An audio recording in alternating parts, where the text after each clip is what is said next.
నీటి తాబేలు మరియు చిన్న చేప. ఒక పెద్ద చెరువులో తాబు అనే నీటి తాబేలు ఉండేది. అది చాలా నెమ్మదిగా నడుస్తూ ప్రశాంతంగా జీవించేది.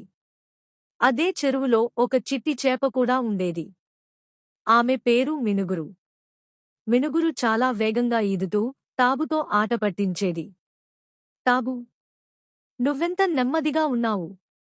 నన్ను ఎప్పుడూ అందుకోలేవు అని నవ్వేది.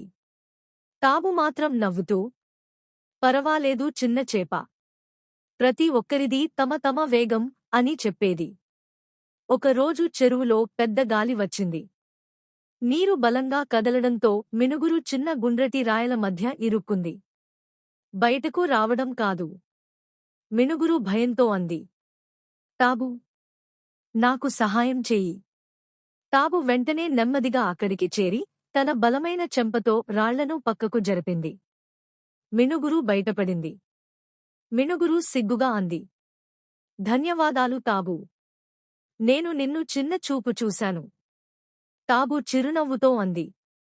స్నేహం అంటే గెలవడం కాదు, ఒకరికి ఒకరు సహాయం చేయడం. ఆ రోజునుంచి మినుగురు తాబు మీద ఎప్పుడూ నవ్వేది కాదు. ఇద్దరూ మంచి స్నేహితులయ్యారు. కథానీతి: ఎవరైనా నెమ్మదిగా ఉన్నా, చిన్నగా ఉన్నా, ప్రతి ఒక్కరికీ ప్రత్యేకమైన శక్తి ఉంటుంది.